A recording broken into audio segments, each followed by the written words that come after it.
नमस्कार जी, पंजाब हरियाणा हिमाचल देख रहे हैं आप। मैं हूं आशीष त्रिपाठी और यह है गुड मॉर्निंग जी। और इस वक्त की बड़ी खबर से शुरुआत करेंगे। दरअसल आज से संसद का शीतकालीन सत्र शुरू हो रहा है। विपक्ष की किसान और महंगाई समेत कई मुद्दों पर चर्चा की मांग है और संसद के शीतकालीन सत्र की आज शुरुआत होनी है। देखना होगा कि क्या कुछ आज विशेष रहने वाला है बिल वापसी के बिल के अलावा। और आज ही लोकसभा में पेश किया जाएगा कृषि कानून के बिल, जो कानून बने हैं उनकी वापसी का बिल। और सुबह 11 बजे पंजाब की 32 जत्थेबंदियों की बैठक होगी। सूत्रों के हवाले से खबर यह है कि आंदोलन खत्म करने पर विचार किया जा सकता है। दरअसल संसद के इस शीतकालीन सत्र को लेकर कई महत्वपूर्ण विषय उठाए जा सकते हैं। सत्र भले ही शीतकालीन हो, लेकिन आज का सत्र गर्मागर्म रह सकता है, क्योंकि कई महत्वपूर्ण विषयों पर विपक्ष चर्चा की मांग कर रहा है। जबकि सरकार की तरफ से आज एक बेहद गंभीर विषय पर, चूंकि कृषि कानून जो पारित हुए थे उन्हें वापस लेने का बिल पेश किया जाएगा।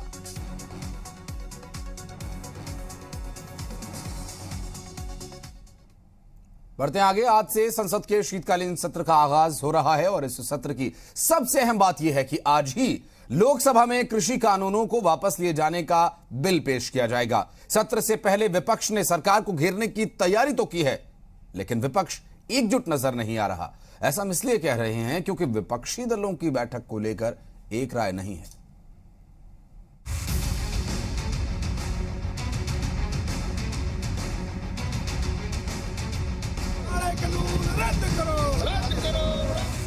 आज से संसद का शीतकालीन सत्र शुरू होने जा रहा है, लेकिन दिल्ली की सर्दी बेअसर दिख रही है। सियासी माहौल गर्म है। 19 नवंबर को जिन कृषि कानूनों को वापस लेने का ऐलान खुद प्रधानमंत्री ने किया। 3 कृषि कानूनों को वापस लेने का, रिपील करने का निर्णय लिया है।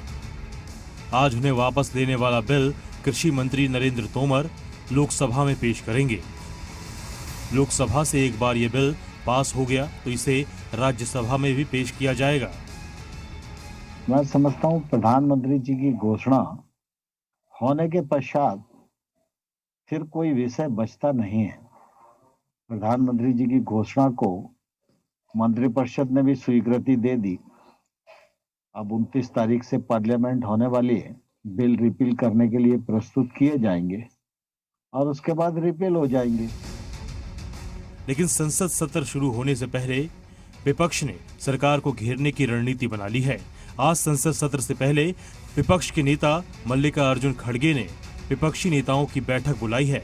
जानकारों के मुताबिक इस बैठक में लोकसभा और राज्यसभा दोनों के विपक्षी दलों के नेता शामिल होंगे। दावा है कि बैठक में 14 राजनीतिक दल शामिल होंगे, लेकिन टीएमसी इस बैठक में शामिल नहीं होगी, जबकि बीएसपी और आप के शामिल होने पर सस्पेंस बरकरार है। खबर ये भी है कि एनसीपी की ओर से खुद शरद पवार विपक्ष की बैठक में नहीं होंगे, यानी विपक्षी दलों में एकता नहीं होने की बात जाहिर हो चुकी है। सत्र से पहले कल सर्वदलीय बैठक हुई। कांग्रेस नेता खड़गे ने कहा कि सरकार को विपक्ष की बात सुननी चाहिए।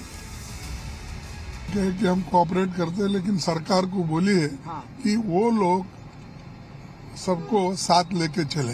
एक हाथ से ताली नहीं बजती। दोनों सरकार और अपोजिशन मिलकर चलना है और उसको चलाना आपका काम है। हम आपसे रिक्वेस्ट करते हैं कि आप उसको चलाइए।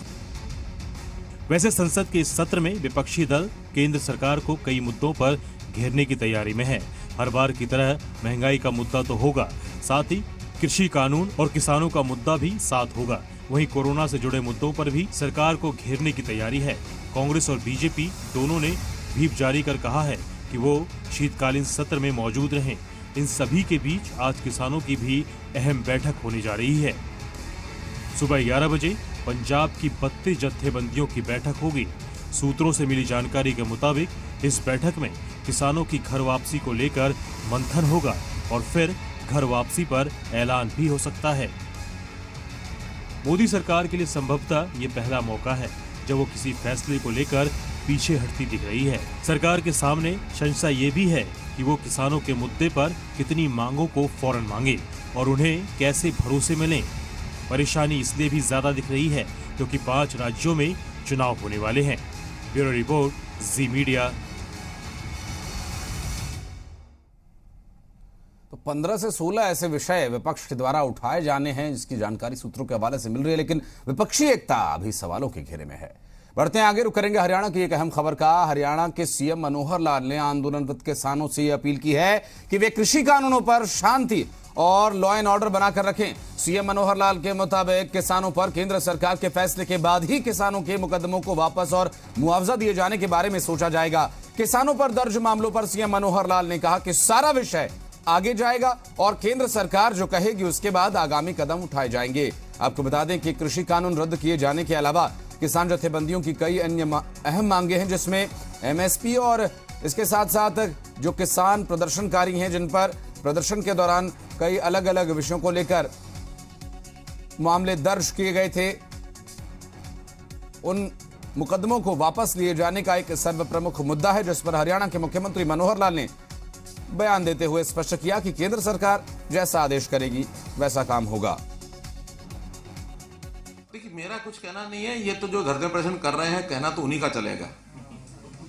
हाँ, शांति बनी रहे, लैंड ऑर्डर न बिगड़े। सर, एमएसपी को लेके जैसे भी आपकी मीटिंग हुई थी, तो एमएसपी में अगर कुछ फसलें किसके साथ मीटिंग हुई थी? प्रधान मैं स्पष्ट कर चुका हूं कि प्रधानमंत्री जी के साथ इस विषय पर कोई बात नहीं हुई।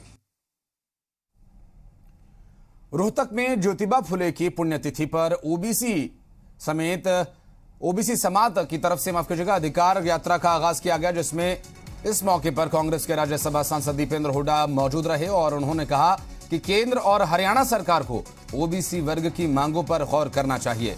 वहीं कृषि कानूनों पर हुड्डा ने कहा कि कल से शुरू हो रही संसद के शीतकालीन सत्र की कार्यवाही, यानी जो आज से सत्र शुरू हो रहा है, तीनों कानूनों की वापसी की कार्रवाई शुरू करने की मांग रखेंगे। इसके अलावा लोकसभा स्पीकर राज्यसभा के चेयरमैन से मांग करेंगे कि केंद्र सरकार किसानों के आंदोलन को लेकर इसमें जान गंवाने वाले किसानों के परिवारों से माफी मांगे। पराली जलाने वाले किसानों पर दर्ज की गई जो मामले हैं उनको लेकर यहां विचार होना चाहिए। कानून वापस लिए जाने के साथ साथ इस केसेस को भी वापस लिया जाना चाहिए। उसके अलावा एचपीएससी का जो मुद्दा है, इस पर दीपेंद्र सिंह हुड्डा ने कहा कि कांग्रेस सरकार के कार्यकाल में कोई घोटाला नहीं हुआ था। उनके कार्यकाल में एचपीएससी के चेयरमैन रहे रिटायर्ड लेफ्टिनेंट कर्नल डीपी वत्स को बीजेपी ने राज्यसभा का सांसद बनाया है। संसद जो सत्र शुरू हो रहा है उसमें पहले तो दो मांग हम रखना चाहते हैं कल के लिए। कल जब सत्र शुरू हो और इन 3 कानूनों की वापसी पे चर्चा चले अगले 2 दिन, उससे पहले सदन के अंदर सरकार माफी मांगे 670 उन परिवारों से जिन्होंने अपना कोई इस आंदोलन में खोया है। दूसरा, दोनों सदन शोक प्रस्ताव और श्रद्धांजलि उन 670 किसानों के प्रति व्यक्त करें, श्रद्धांजलि प्रस्ताव लाया जाए। कृषि कानूनों को लेकर इनेलो सुप्रीमो ओम प्रकाश चौटाला का बड़ा बयान सामने आया। ओपी चौटाला ने कहा कि कृषि कानून वापस लेने का ऐलान किसानों को मूर्ख बनाने के लिए किया गया। ओपी चौटाला के मुताबिक सच्चाई यह है कि यूपी चुनाव में हार के डर से ये घोषणा की गई है। ओपी चौटाला ने कहा कि सही मायने में कानून तब रद्द माने जाएंगे जब संसद में इन्हें वापस ले लिया जाएगा। एमएसपी पर कानून बनाया जाएगा। आंदोलन में मारे गए 700 किसानों को शहीद का दर्जा दिया जाएगा। एचपीएससी मामले पर ओपी चौटाला ने कहा कि हरियाणा में मनोहर सरकार के खर्ची पर्ची नहीं होने के दावे नाकाम हो गए हैं। आए दिन नए नए घोटाले उजागर हो रहे हैं। बीजेपी का दिवाला पिटना, हरियाणा की तो एक सीट हार गई, हिमाचल की 4 थी, 4 में से 3 हार गए, राजस्थान की सारी हार गई।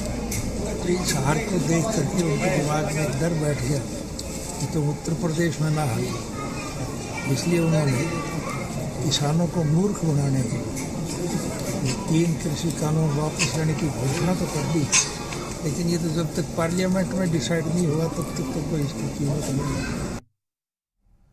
और सोनीपत में लोकतंत्र सुरक्षा पार्टी के सुप्रीमो राजकुमार सैनी ने कहा कि टीचर, क्लर्क, चपरासी की आय 6 लाख तक है, उन्हें भी आरक्षण से बाहर कर दिया गया है। हमारे साथ हमेशा भेदभाव हुआ। कृषि कानूनों की वापसी पर राजकुमार सैनी ने कहा कि मोदी सरकार ने किसान मजदूर का भरोसा खो दिया। कांग्रेस और बीजेपी ए और बी टीम है। जो कल कांग्रेस में थे आज बीजेपी में हैं और कल फिर कांग्रेस में होंगे।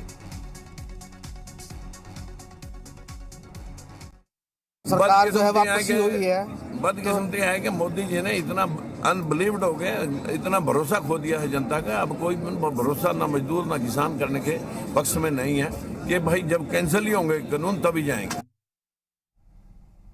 राज्यसभा सांसद डॉक्टर सुभाष चंद्रा हिसार दौरे पर हैं। इस दौरान वे आदमपुर के गांव सदलपुर में जाएंगे, जहां डॉक्टर सुभाष चंद्रा ने सांसद आदर्श ग्राम योजना के तहत आदमपुर इलाके के 5 गांवों को गोद लिया हुआ है। हिसार के राज्यसभा सांसद डॉक्टर सुभाष चंद्रा का 71वां जन्मदिन भी यहां पर मनाया गया। दरअसल डॉक्टर सुभाष चंद्रा का जन्मदिन 30 नवंबर को है और उससे पहले सदलपुर के शिव मंदिर के पास स्थित पार्क में सुभाष चंद्रा फाउंडेशन, युवा संगठन और ग्रामीणों ने डॉक्टर सुभाष चंद्रा का 71वां जन्मदिन मनाया। इस मौके पर डॉक्टर सुभाष चंद्रा ने अपने अनुभव साझा किए और युवाओं के साथ संवाद किया। गांव पहुंचने पर डॉक्टर सुभाष चंद्रा को स्मृति चिन्ह और शॉल ओढ़ाकर सम्मानित भी किया गया। और पुरानी बात याद करोगे तो रिग्रेट आएंगे दिमाग में, यही आएगी यार काश ये ना हुआ होता। पिछली बात याद करोगे तो बोले भूतकाल व्याकुल करे या भविष्य भरमाए। भविष्य की बात सोचोगे, आगे की सोचोगे तो भरम पैदा हुआ है। तो क्या होगा अगर ये नहीं हुए तो, कामयाब नहीं हुए तो, फेल हो गए तो, वो सोचोगे तो उसमें भरम पैदा होगा। तो इसलिए कहा भूतकाल व्याकुल करे या भविष्य भरमाए, वर्तमान में जो जिए तो जीना आ जाए। और चरखी दादरी के उपमंडल बाढ़ड़ा जनस्वास्थ्य विभाग के कार्यालय के सामने ट्यूबवेल ऑपरेटर्स ने विरोध प्रदर्शन किया। जनस्वास्थ्य विभाग के 66 पार्ट टाइम ट्यूबवेल ऑपरेटर्स को बिना नोटिस दिए नौकरी से हटा दिया गया। ट्यूबवेल ऑपरेटर्स ने सरकार को, प्रशासन को अल्टीमेटम दिया। ऑपरेटर्स ने कहा कि अगर 30 नवंबर तक उन्हें नौकरी पर बहाल नहीं किया गया तो 1 दिसंबर से आंदोलन शुरू करेंगे। में कभी भी उनके साथ कोई हादसा हो सकता है। डिप्रेशन में चले गए, उनको डॉक्टरी इलाज चला रहा है, उनकी घरवाली और बच्चे भूखे मर रहे हैं क्योंकि तनख्वाह तो हमने 9 महीना से मिले नहीं रही। ऊपर से एक त्रासदी और दे दिया टाउन की। तो हम मंगलवार को समेत हमारे बच्चों समेत यहाँ आकर बैठेंगे, या तो हमें वापस लिया जाए नहीं तो हमें जन आंदोलन का रूप दे देंगे। खबर हिमाचल प्रदेश से, जहां नाहन के बीजेपी विधायक डॉक्टर राजीव बिंदल विक्रमबाग पंचायत में लोगों की समस्याएं सुनने पहुंचे और इस दौरान लोगों ने डॉक्टर राजीव बिंदल को लड्डुओं से तौला। विधायक राजीव बिंदल ने कहा कि मौजूदा सरकार ने क्षेत्र की पंचायतों को कई सौगातें दी हैं। साथ ही कहा कि इस पंचायत में करोड़ों की लागत से आधा दर्जन पुलों का निर्माण किया जा रहा है। तो इशारों ही इशारों में कांग्रेस पर भी निशाना साधा। और हिमाचल के राज्यपाल राजेंद्र विश्वनाथ आर्लेकर ने शक्तिपीठ माता चिंतपूर्णी मंदिर में मत्था टेका और प्रदेशवासियों के सुख समृद्धि की कामना की, प्रार्थना की। राजेंद्र विश्वनाथ आर्लेकर माता चिंतपूर्णी की संध्या आरती में भी शामिल हुए और मां का आशीर्वाद लिया। अतिरिक्त उपायुक्त डॉक्टर अमित कुमार शर्मा ने राज्यपाल को माता चिंतपूर्णी की चुनरी और स्मृति चिन्ह भेंट किए। राज्यपाल ने कहा कि प्रदेश सरकार लोगों को बेहतर सुविधाएं देने की दिशा में काम कर रही है। इस स्टेशन को, कुनेरन स्टेशन को और बढ़िया बनाने की आवश्यकता है, जिसके कारण यहाँ से और भी यात्री आएँ और ये इस स्टेशन की वायबिलिटी और भी बढ़े। इसलिए मैं खुद स्वयं यहाँ देखने के लिए आया हूँ और देख भी चुका हूँ। स्टेशन मास्टर से मिला हूँ मैं, यहाँ उनसे भी बात की है। यहाँ जो भी सुविधाएं आवश्यक हैं वो मुझे लगता है आज के तौर पर, आज के दिन में यहाँ है, परंतु इसको और भी बढ़ाने की आवश्यकता है तो उसको भी करेंगे। हिमाचल विधानसभा अध्यक्ष विपिन सिंह परमार ने सुलाह विधानसभा क्षेत्र की ग्राम पंचायत परौर में 22 करोड़ रुपए से अधिक की विभिन्न योजनाओं का उद्घाटन किया और शिलान्यास किया। विपिन सिंह परमार ने कहा कि पंचायतें ग्रामीण शासन और प्रशासन की बुनियादी इकाई हैं। प्रदेश सरकार पंचायती राज को मजबूत करने के लिए प्रतिबद्ध है। न्याय वो ईश्वर के शब्द पहले पंचायत से शुरू होता है, फिर वो न्याय कई बार हमारे कोर्ट कचहरी तक जाता है।